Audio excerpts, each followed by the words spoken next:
Olá, pessoal! A aula de hoje é sobre mulheres e uso de drogas. É um tema que eu adoro falar porque fez parte do meu doutorado. Já dei essa aula na especialização do IPUB e aproveitei agora para compartilhar com os alunos da graduação. Vamos conferir?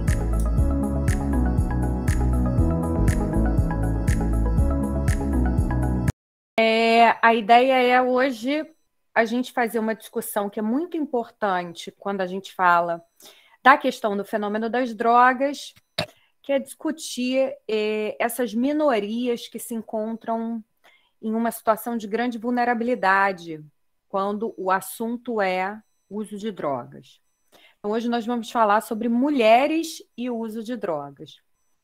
Como vocês sabem, o meu trabalho de doutorado foi voltado para a questão do acesso ao tratamento de mulheres usuárias de crack. Então, esse é um tema que está dentro da minha zona de conforto, que eu gosto de falar, que eu gosto de pesquisar, que eu gosto de ler. Então, para mim é um prazer poder estar com vocês aqui e trazer para vocês também, compartilhar com vocês esse tema que para mim é tão caro. Então, para a gente começar a falar sobre mulheres e uso de drogas, a gente precisa entender como é que se encontra, no contexto atual, a situação sobre o consumo de drogas. Se a gente for pegar os relatórios mundiais sobre drogas, a gente vai ver que no mundo todo, 269 milhões de pessoas já relataram usar algum tipo de droga em 2018. Houve um aumento de 30%, e aí você pensa assim, mas 269 milhões é muito ou pouco comparado à população mundial? Então, talvez o segundo dado nos permita pensar sobre esse contexto. Então, se isso significa, né, em termos de incidência de novos casos, que houve um aumento de 30% em comparação a 2009. Então, isso quer dizer que num período de 10 anos, a gente teve um aumento de 30% no uso de drogas na população mundial. E como uma questão de gravidade associada a esse consumo de drogas, que é o que nos chama a atenção, quando esse uso ele tem uma gravidade associada, o relatório mundial sobre drogas diz que 35 milhões de pessoas sofrem de transtornos associados ao uso de drogas. Então, essa é uma característica de gravidade que exige um olhar mais cuidadoso.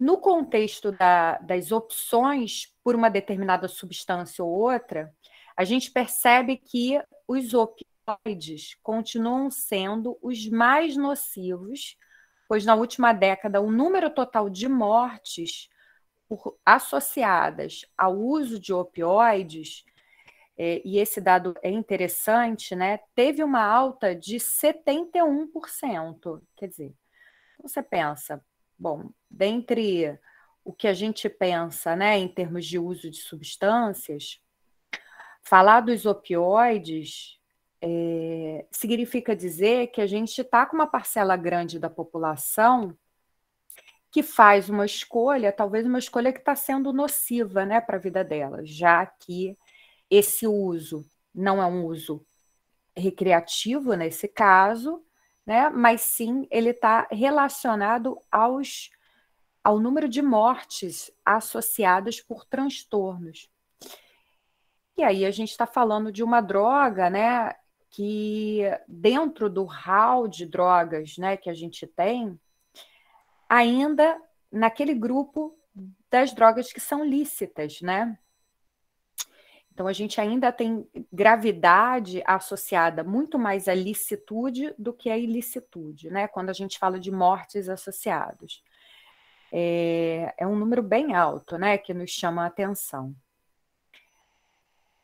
Embaixo eu coloquei uma imagem, só para vocês saberem mais ou menos, né? O que esse relatório fala em termos de número, né? Em milhões, né? Número de pessoas em milhões que fizeram uso de determinadas substâncias, né? Então, quais seriam essas substâncias? Então, embora a maconha tenha, né, um número... Mamãe está em aula, meu filho. Aguarda um pouquinho. Eu uma coisa, mãe. Rapidinho. Imagina se eu chamasse o Lupe de Dolce. Depois a gente conversa sobre isso.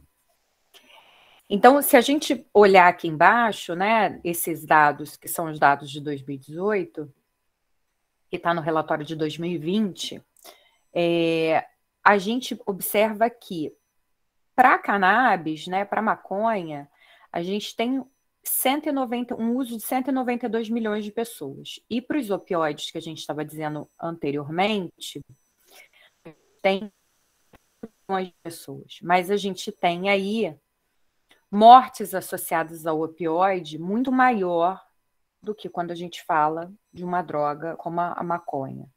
Então, esses são dados que é importante a gente ter em mente, né, quando a gente discute, né, consumo de substâncias e quando a gente discute vulnerabilidades associadas ao consumo de substâncias. E aí, como é que o relatório mundial, que dados o relatório, melhor dizendo, quais os dados que o relatório mundial traz sobre drogas quando a gente fala especificamente de mulheres, já que a nossa aula de hoje é tratar sobre esse grupo específico. Então, em relação aos opioides, por exemplo, na Nigéria, 3 milhões de homens, 6% da população masculina, e 1,6 milhões de mulheres, que é mais ou menos 3,3% da população feminina, com idades entre 15 e 64 anos, relataram o uso não medicinal de opioides farmacêuticos. E o principal deles foi o tramadol. Em relação à cannabis, né, e aí a gente vê aí muito próximo, né, esse percentual do consumo de opioides quando a gente compara a população masculina e a população feminina, embora a população masculina ainda tenha um consumo maior, né, quando comparado à população feminina. Em relação à cannabis, no Uruguai, por exemplo, houve um aumento de 1/3 no uso na vida, tanto para mulheres quanto homens. Então, se a gente pensar na cannabis, por exemplo, a gente vai comparar o aumento no consumo, não número absoluto, mas o aumento no consumo, quando a gente fala dos homens e das mulheres. Em relação à cocaína, que a gente viu no slide anterior, que ela tem um consumo mundial menor, mas ela tem a sua gravidade, né? Na Argentina, o número de usuários de cocaína dobrou no período de 2010 até 2017, com um aumento do uso na vida superior para as mulheres, que é um dado que nos chama atenção. Então, quer dizer, num período de quase uma década, né, na verdade de 7 anos, a gente tem um critério de gravidade, que é o dobro, né, de pessoas que passam a usar cocaína, e nesse aumento, que é o uso na vida, a gente tem um dado, um indicativo, que mostra que para este ponto tem um aumento superior para as mulheres do que para os homens. Então, que as coloca num contexto de gravidade maior quando... E aí, se a gente for pegar relatórios que são relatórios brasileiros, né, que trazem sobre a questão do consumo de drogas no Brasil, por exemplo, esse, que é o terceiro levantamento nacional sobre o uso de drogas na população brasileira, ele é o último que teve um levantamento nacional, embora não seja tão recente, né, não tem uma atualização tão recente quanto são os relatórios mundiais, porque anualmente sai um novo relatório com dados para algumas drogas mais atualizados, outros, quando não tem uma atualização mundial, mantém-se a mesma estatística. Ele é um relatório que é uma referência. Então, a gente tem aí o uso de drogas na vida e nos últimos 12 meses, e aí o interessante desse relatório, se vocês quiserem acessar, é que ele traz uma parte do relatório, ele traz uma comparação entre homens e mulheres. Então, isso é interessante para a gente, né? Quando a gente fala da população feminina. Então, a gente vai ver aqui, por exemplo, que o uso, né, na vida, quando comparado homens e mulheres, a gente tem aí um percentual que é, para 1.000 pessoas, é muito parecido e que os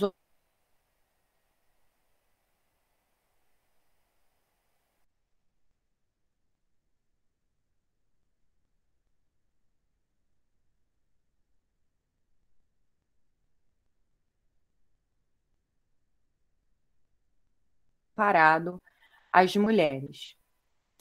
Se a gente for falar de uma característica específica, né, que a gente chama de binge use, não sei se vocês sabem o que é o binge use, mas o binge use, por exemplo, em relação ao uso de álcool, é como se fosse o vira-vira, né? Você consome uma grande quantidade de substância num curto período de tempo. Esse é o binge use, chamado binge use. Por exemplo, em relação ao álcool, o binge use, ele é muito mais problemático do que se você consumir a mesma quantidade de álcool no intervalo maior de tempo. Por quê? Porque quando você faz o binge use, digamos que você tome uma quantidade X, né, de uma dose padrão de álcool. Uma pessoa que consome através do binge use, o vira-vira, ela tem uma elevação, um pico de etanol muito mais rápido no organismo dela e maior do que a pessoa que vai tomar o álcool de forma moderada, a mesma quantidade, e, por exemplo, intercalando com uma hidratação, com água. Por isso que uma estratégia, inclusive, abrindo um parênteses, de redução de danos, quando a gente fala sobre a questão do consumo de álcool, é a necessidade de hidratação, de você não usar esse recurso do binge use. Então, binge use é perigoso, né? Quando a gente fala de consumo de substâncias e, por exemplo, principalmente em relação ao consumo de álcool. Nesse caso, quando a gente fala de mulheres e homens, a gente vai ver que os homens, né, têm uma característica de binge use de quase 40% e as mulheres de 20%. Os homens estão o dobro, né, nesse padrão de consumo, que é um padrão perigoso. Tanto nos últimos 30 dias, né, quanto a questão do binge use. Eles se encontram numa característica de vulnerabilidade, né? Também tenham um padrão de binge use que acaba sendo perigoso para elas. E aí eu peguei um dado desse relatório que me chamou a atenção, que foi em relação como é que se comportam homens e mulheres sobre uma questão específica. A gente estava falando anteriormente sobre a questão dos opioides, então fui buscar no relatório nacional sobre drogas, como é que se encontra a questão do consumo de medicamentos não prescritos nessa população entre 12 e 65 anos, quando a gente compara homens e mulheres. E aí, nesse caso, se a gente comparar homens e mulheres e falar sobre o uso de consumo de medicamentos não prescritos, a gente vê 3 características aqui, né? Então, não sei se vocês tiveram a oportunidade de ver o vídeo que eu compartilhei com vocês, do Assiste, mas ele traz isso, inclusive as perguntas, né? O uso na vida e o uso nos últimos 3 meses, e eu acho que o Assiste nos últimos 6 meses. Esse relatório, ele traz sempre o uso na vida, o uso nos últimos 12 meses e o uso nos últimos 30 dias. Então, para a questão dos medicamentos não prescritos, a gente vê, por exemplo, que em 1.000, né? Mas vamos lá para o percentual. Que nesse caso, as mulheres têm um padrão de consumo de medicamentos não prescritos maior do que os homens. Na vida e nos 12 meses. Nos últimos 12 meses, as mulheres têm um padrão de consumo que dobra o percentual do que os homens, né? Então, essa é uma característica que diferencia homens e mulheres quando a gente fala sobre consumo de medicamentos não prescritos. E se a gente falar também sobre o uso nos últimos 30 dias, a gente vai ver que mantém esse padrão de que as mulheres têm o dobro do consumo, né, de medicamentos não prescritos quando comparado à população masculina. Então, para essa droga, as mulheres têm um padrão de consumo maior comparado aos homens. E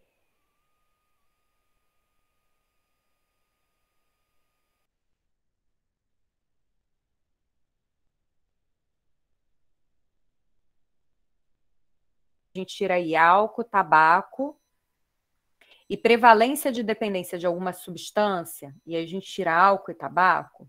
Vamos ver como é que se comporta essa população nos últimos 12 meses, né? Então, essa tabela traz nos últimos 12 meses a comparação estatística.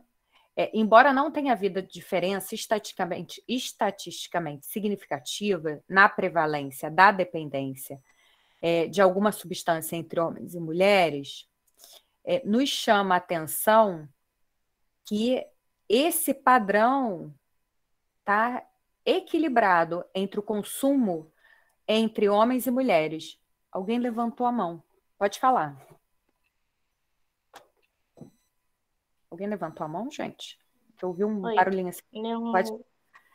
não levantei, eu já tinha comentado no chat, né? Pode falar.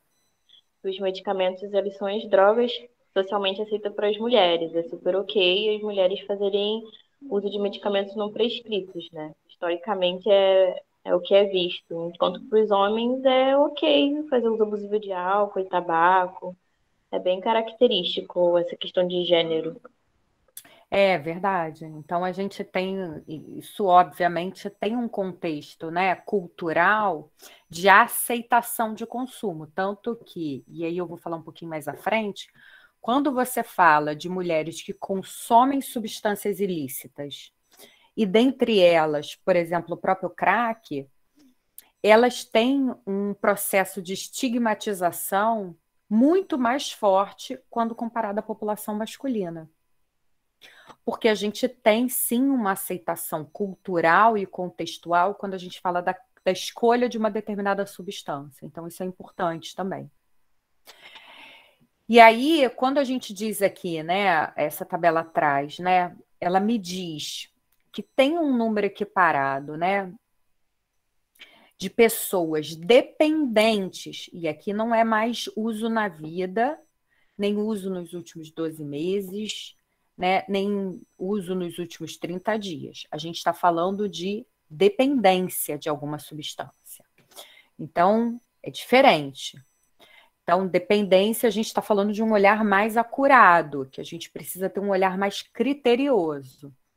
Então, quando a gente fala da dependência, da característica de dependência segundo o sexo, dizer que não tem diferença estatisticamente significativa entre homens e mulheres, embora vocês observem que os homens, em termos de dependência, têm uma prevalência maior do que as mulheres, dizer que não tem é dizer que eles estão com o mesmo padrão de dependência quando a gente fala de consumo de substâncias. E aí, quando a gente diz exceto álcool e tabaco, a gente está falando prioritariamente das substâncias ilícitas, né? Então, isso é um dado importante. Então, a gente tem hoje uma população brasileira que é uma população brasileira que tem um padrão de dependência entre homens e mulheres muito equilibrado. E isso nos faz pensar, e aí vocês que passam de saúde mental, principalmente aqueles que passaram por uma unidade AD, quando vocês chegam na unidade e olham homens e mulheres nas unidades, quem vocês veem mais dentro da unidade? Homens ou mulheres?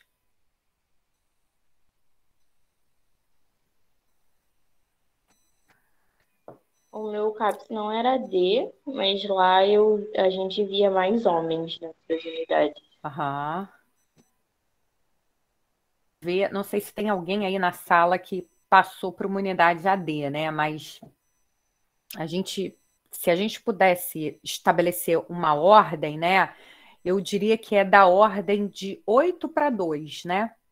80% ali são homens e 20% mulheres. E aí você pensa, bom, mas a gente tem uma característica de dependência, então não era para ser tão desequilibrado esse número de pessoas que estão em unidades especializadas, porque agora a gente está falando de dependência.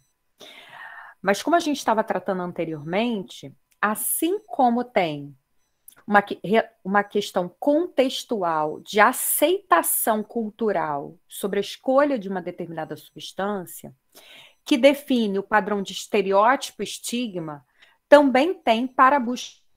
Então, imagina só, uma mulher dizer que está buscando um tratamento para uma dependência de uma substância ilícita tem um peso cultural muito mais estigmatizante quando você fala de um homem que está buscando por conta de uma dependência química, né? Então, essas são barreiras que a gente precisa pensar e que a gente precisa vencer, né? Quando a gente fala da questão, principalmente do acesso ao tratamento de mulheres. O relatório mundial sobre drogas também traz um dado importante.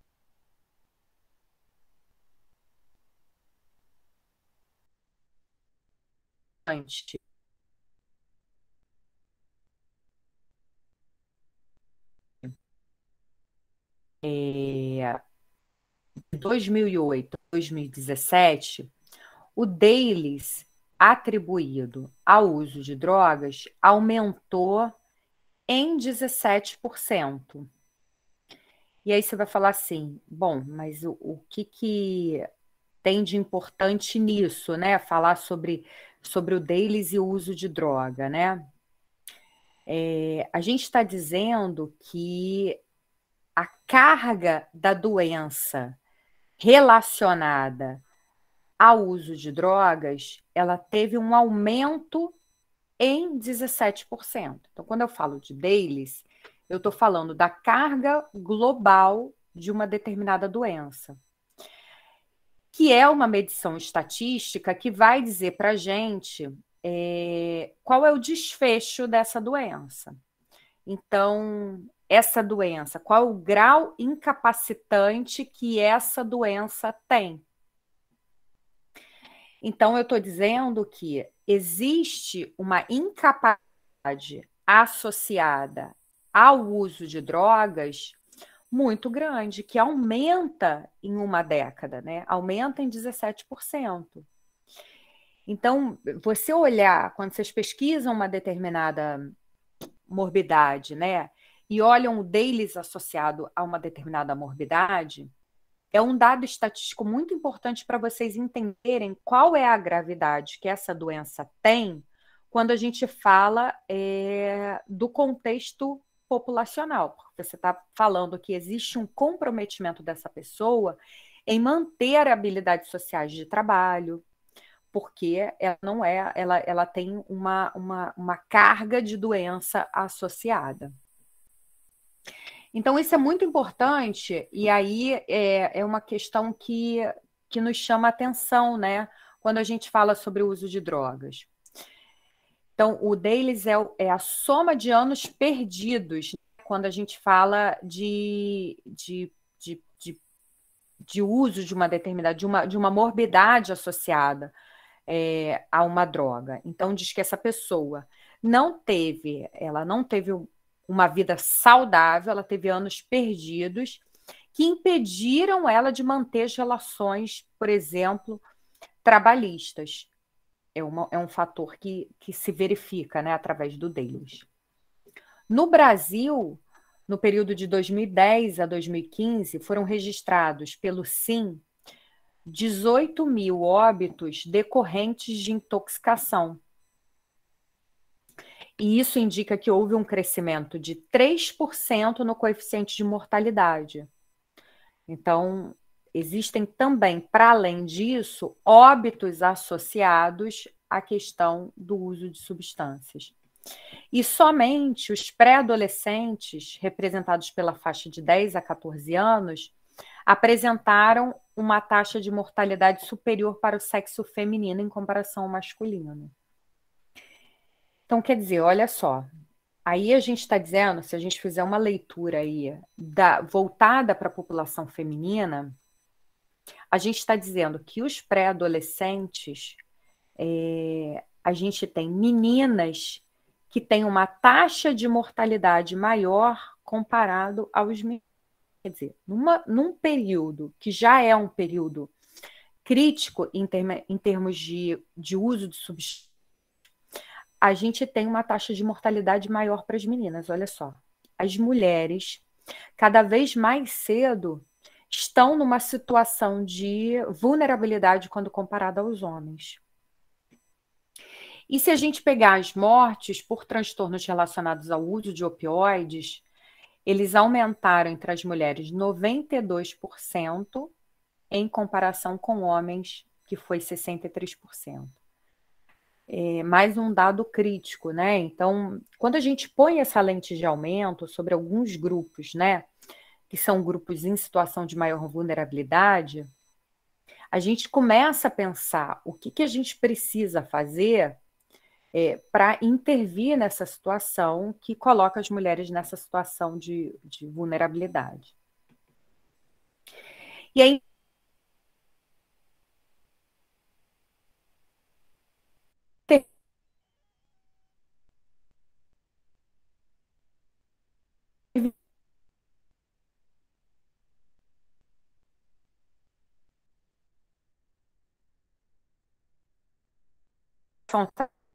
uma em cada 8 pessoas precisam de tratamento. Dessas que precisam, uma em cada 3 usuários de droga é mulher. E apenas uma em cada 5 pessoas em tratamento é uma mulher. Então, em termos mundiais, embora a gente tenha uma em cada 8 pessoas precisando de tratamento, uma em cada 5 em tratamento é uma mulher. Então, a gente tem um número crescente de mulheres, né, que estão equiparando a dependência delas quando comparada aos homens.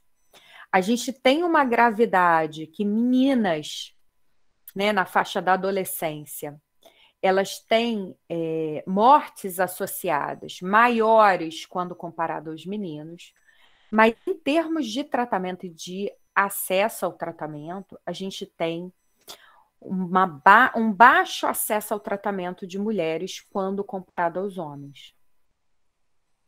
E isso é muito crítico, né? E muito importante da gente pensar o que tem sido feito em termos de políticas públicas para poder minimizar os impactos e os efeitos dessa questão do consumo de substância para as mulheres. E aí eu trouxe para vocês um dado que é bem interessante também, porque você pensa, né? Bom, elas não estão em tratamento. Onde é que essas mulheres estão, né? O que acontece com essas mulheres? E aí esse é um relatório publicado pelo Institute for Criminal Policy Research, né? Um instituto criminalista de políticas, um instituto de políticas criminalistas, de pesquisas de políticas criminalistas, que diz que mais de 714 mil mulheres e meninas estão presas no mundo todo. Então, a gente tem um outro agravante para essa população. Elas não chegam ao tratamento, mas muitas delas passam pelo encarceramento. E isso é extremamente problemático, né? Porque o encarceramento não é tratamento. Então, a gente sabe, e tem N estudos publicados, que mostram que muitas pessoas que passam pelo encarceramento, que são dependentes de alguma substância, que foram pegas portando, né, uma dose, muitas das vezes de uso, e acabam passando pelo encarceramento, ou porque foram submetidas a isso, né, com a questão contextual, financeira, etc., etc., e portavam uma quantidade maior de substâncias e foram presas por encarceramento, elas, quando saem desse período de encarceramento, voltam ou às atividades anteriores ou ao consumo anterior. Então, não existe nenhuma medida de intervenção de saúde quando a gente fala de encarceramento. Um minutinho, gente, que eu esqueci de colocar para ligar na tomada.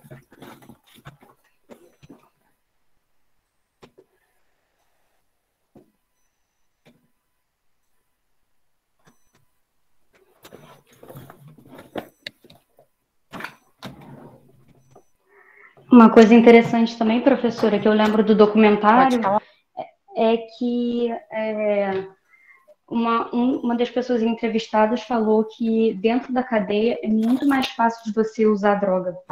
E o que o cara fala na entrevista é que se é difícil restringir o uso de droga num lugar de segurança máxima, o quão difícil assim, dá para perceber que é numa sociedade livre, né? Então, ainda tem isso, que na cadeia, essas mulheres que vão presas, elas não recebem tratamento, e elas ainda têm ali a tentação da droga o tempo todo, e são incentivadas a usar e tudo. Então, assim, realmente não ajuda e só piora a situação. Exatamente, bem lembrado, né? Estar numa situação de encarceramento, né? Estar numa situação de encarceramento não quer dizer que a pessoa não vai usar uma determinada substância, pelo contrário, né? O encarceramento não impede a disponibilidade de substâncias ilícitas, né? A gente sabe o quanto isso circula, né? Dentro dos presídios. E às vezes é uma estratégia de lidar com a própria situação de estar em encarceramento, né? Manter o consumo. É bem complicado isso, né? Então, se vocês notarem esses dados aqui, a gente vai ver que, por exemplo, né, a estimativa de mulheres presas na população,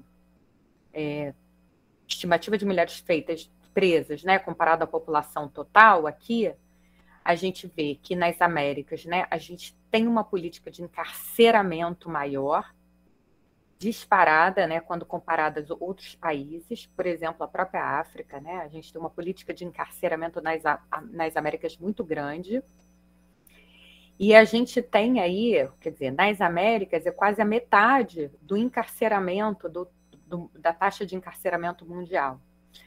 E se a gente vê em relação, né, à população feminina que se encontra encarcerada, a gente tem uma taxa de encarceramento da população feminina muito grande, né? Então, isso nos chama a atenção. E se a gente vê aqui, né, as mudanças, né, no encarceramento feminino, né, relacionados à população total, a gente tem um aumento do encarceramento feminino em todos os continentes. Isso também é problemático, né? Essas taxas não diminuem. Pelo contrário, as taxas de encarceramento, elas aumentam. Então, em nenhum dos continentes existe uma mudança de diminuição na taxa de encarceramento. Mas, pelo contrário, tem um aumento do encarceramento como estratégia para lidar, por exemplo, né, e aí a gente está falando de encarceramento feminino de um modo geral, mas para lidar, por exemplo, com a questão do porte e do consumo de substâncias. Os estudos, e aí o que se tem produzido, né, quando a gente fala sobre mulheres e consumo de drogas? O que as pesquisas falam, né? Os estudos sobre mulheres e consumo de drogas. Então, os estudos, eles apontam exatamente para isso, que existe um aumento, né, da prevalência do abuso e da dependência de drogas entre as mulheres, e que esse aumento da prevalência do abuso, da dependência, não foi acompanhado pelo desenvolvimento de estudos direcionados para as necessidades dessas mulheres. Porque essas mulheres precisam, que lhes falta, que a questão do abuso e da dependência entra nesse contexto. Existe ainda, né, um número de estudos, né, com enfoque na questão de gênero pequeno, e são escassos ainda os estudos que falam das interações sociais, por exemplo, entre mães usuários de drogas e seus filhos. Então, se a gente for tocar num outro problema de gravidade aí, né, quando a gente fala da população feminina, a gente está falando de mães usuárias de drogas. Então, mães usuárias de drogas, por exemplo, que são encarceradas, não permanecem com seus filhos. Usuárias de drogas raramente buscam os serviços de saúde para fazer acompanhamento do pré-natal. E elas vão buscar as unidades de saúde quando estão próximos da data do parto ou quando estão realmente em trabalho de parto, porque elas têm medo de que seus filhos sejam tomados, né, pelo serviço social. E muitas mulheres têm seus filhos tomados diante dessa situação de vulnerabilidade, que ficam sem os seus filhos. Além da questão de serem estereotipadas como incapazes de cuidar dos seus filhos porque fazem uso de alguma substância. Pode falar. Então, professora Thaís, eu estou até evitando falar hoje porque aqui está tendo uma obra aqui, mas é porque sobre esse tema tem tantas vivências ricas que eu participei lá no CAPS Mussum, que eu não posso deixar de comentar. Eu tive a oportunidade de atender assim, mais de uma usuária, exatamente com essa questão, que acabou perdendo a guarda dos filhos, né? E aí isso vira um ciclo vicioso, porque elas querem largar, né, as drogas ou diminuir o uso para poder estar de volta com os filhos, mas, ao mesmo tempo, cada derrota, cada não conquista da guarda novamente faz com que elas entrem mais uma vez nas drogas. Então, assim, é muita dificuldade que essas mulheres passam, né, e muitas vezes sem assistência nenhuma, a família abandona, às vezes o pai não é presente. Então, assim, é uma realidade, essa realidade brasileira, né, da mãe solteira, é muito triste, porque é isso aí, elas ficam muito sozinhas, elas se sentem muito solitárias. Então, eu atuei com 2 usuárias, né, diretamente, assim, que elas iam vários dias por semana, justamente tratando dessa situação aí, né, e uma delas, inclusive, conseguiu ficar limpa, né, como ela mesma dizia, e aí com relação à assistência social e tudo, acompanhando ela acabou conseguindo estar mais presente na vida dos filhos, mesmo eles estando no abrigo, ela foi permitida visitá-los com mais frequência, enfim, ela conquistou uma série de benefícios aí, né, para poder estar mais perto dos filhos. Então é isso, só dando um relato aqui sobre o que eu vivi lá no CAPS Mussum, e também de uma usuária que ela tinha esse conhecimento de que ela estava grávida, que ela continuava fazendo uso abusivo e que ela não estava fazendo pré-natal. Então a gente tentou inúmeras vezes, durante o mês que eu fiquei lá, a gente tentou a busca ativa com essa usuária, mas ela nunca compareceu. E ela já estava com 6 meses de gravidez, então tem esse relato aí também. É verdade, bem lembrado, Cristina. Essas são questões muito importantes, né, da gente direcionar o nosso olhar.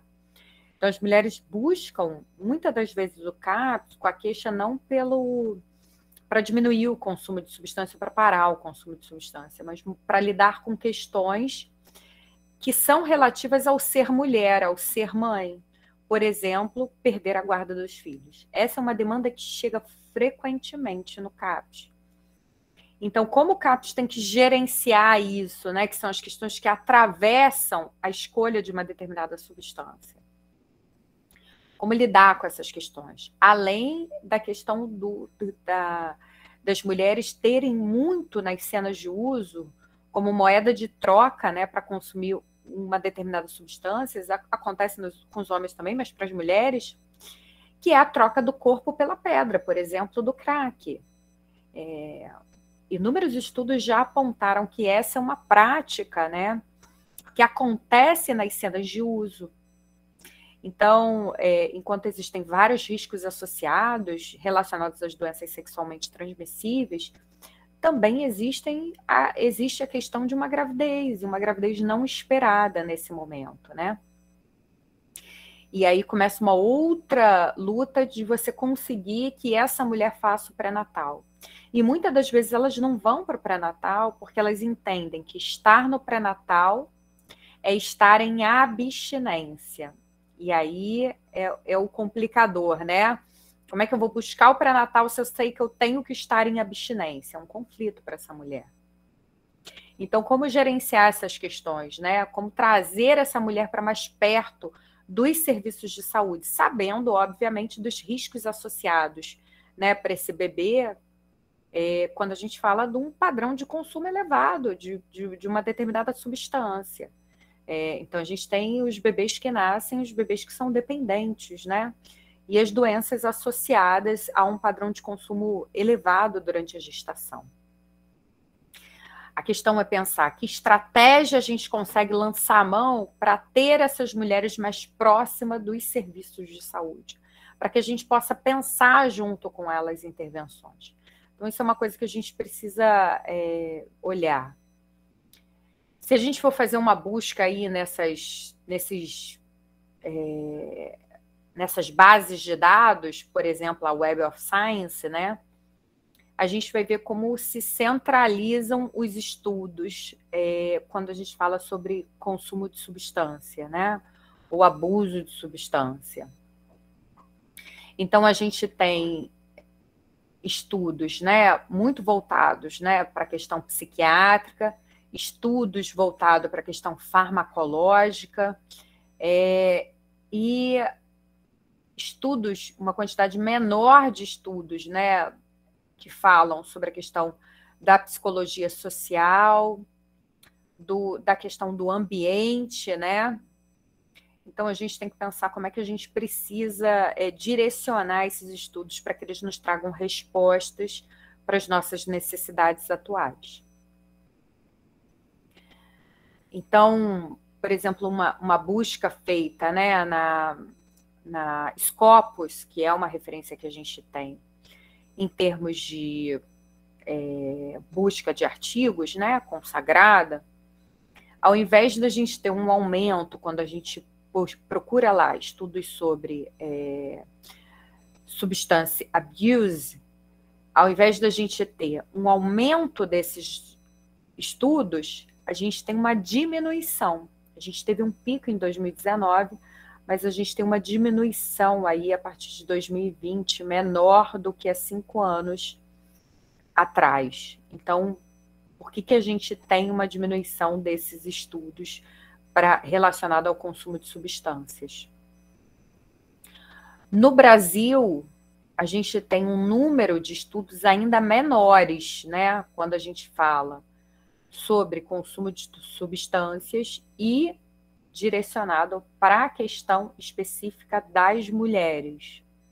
Então, esse é um problema também em termos de estudos brasileiros, que nos ajudem a pensar as questões relativas às políticas públicas.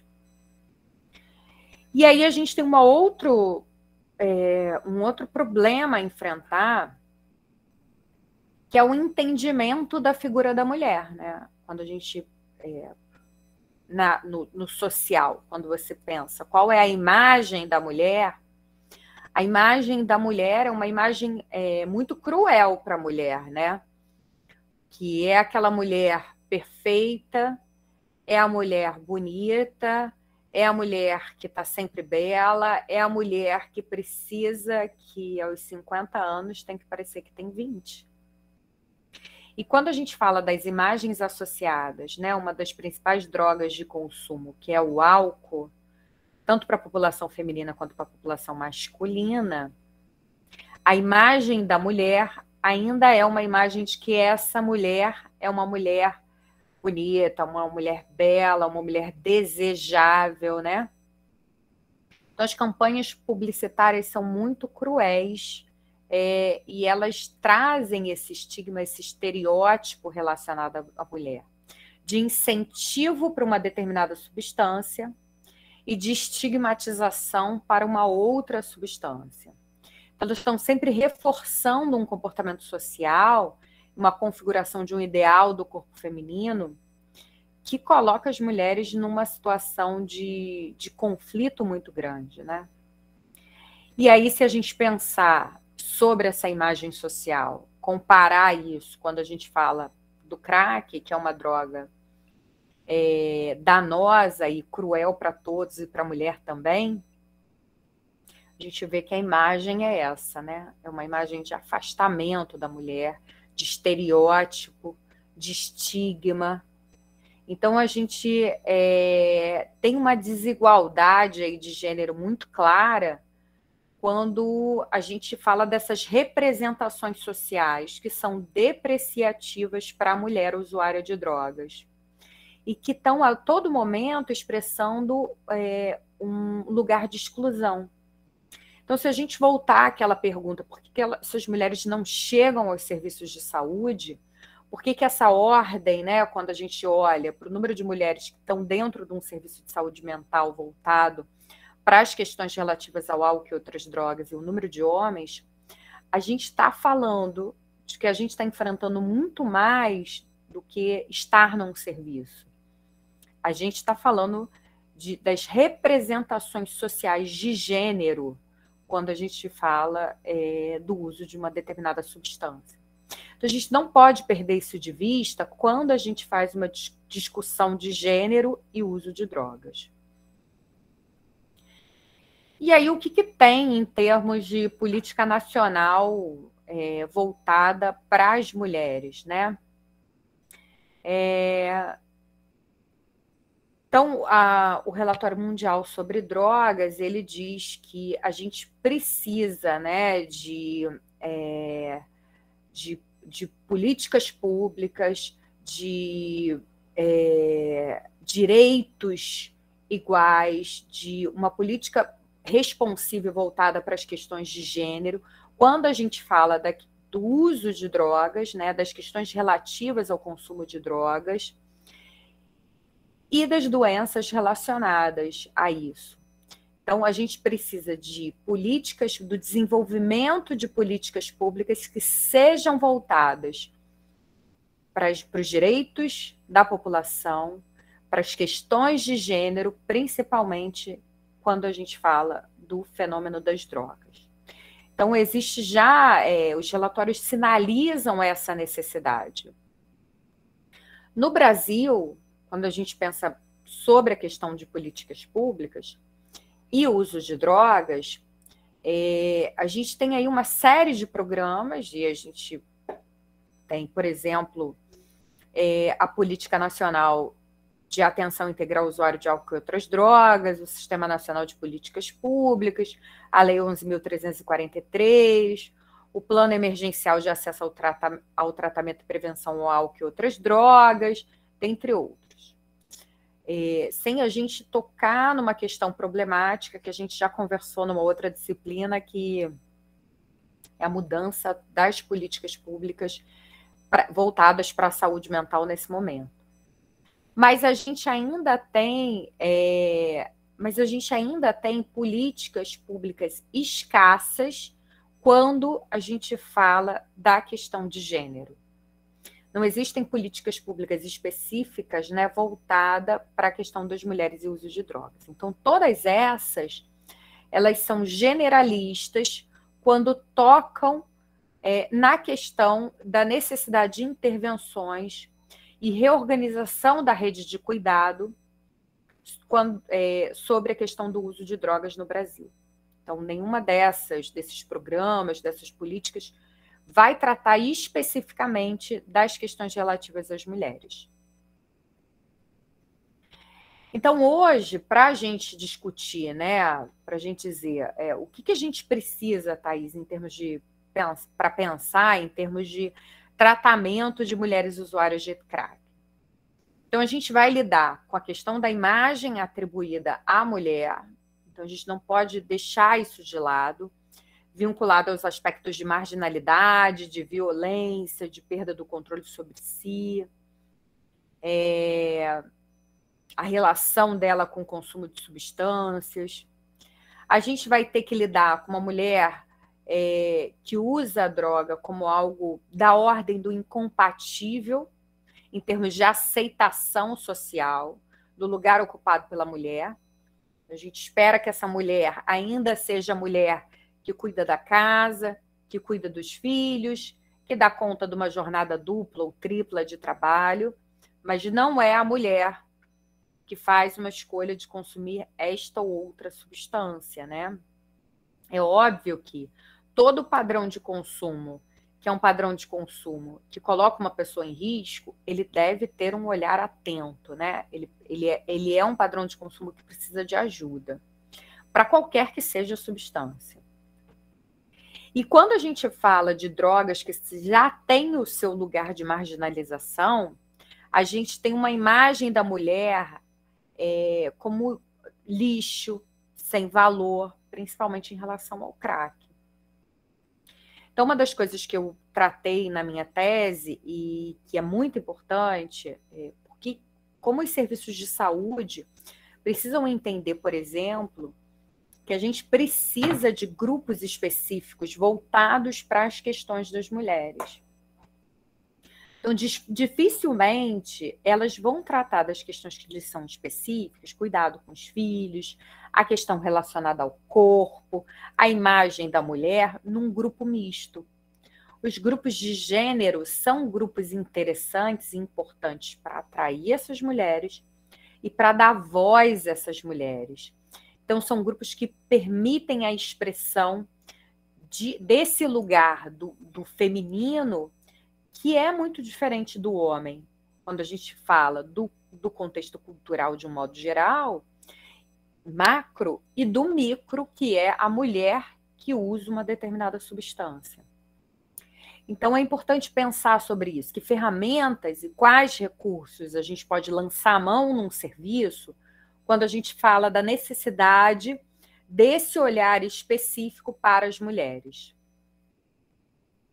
Então, as mulheres precisam, por exemplo, né, de um olhar que trabalhe a autoestima, as questões relativas à violência, o papel feminino, a maternidade, o cuidado com os filhos, os estigmas, o sentimento de culpa, a vergonha, as perdas psicossociais, as comorbidades, né? Então, os serviços precisam pensar que existem elementos específicos que são esses do lugar do feminino, que não dá para a gente contemplar num grupo que seja misto, porque os grupos mistos, eles dificilmente dão lugar e voz à mulher, que é o lugar e voz que ela precisa para tratar das questões que são específicas para ela. Então, é preciso, por exemplo, pensar como a gente pode, né, compreender a singularidade de alguns dos sujeitos quando a gente fala, por exemplo, sobre um tratamento voltado apenas para a abstinência.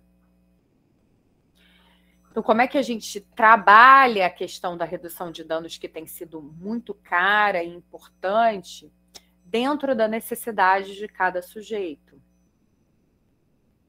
Como é importante também, né, a gente trazer esse sujeito para o tratamento, mas um sujeito que é protagonista do seu tratamento. A gente não vai ter a fórmula mágica que vai resolver o problema dele, a receita de bolo que vai resolver o problema dele, ou a medicação que vai inibir totalmente aquela craving, o desejo pelo consumo da substância. A gente precisa fazer desse sujeito, responsabilizar esse sujeito e torná-lo protagonista do seu processo de tratamento. É esse território que o profissional precisa ajudar essa mulher a caminhar.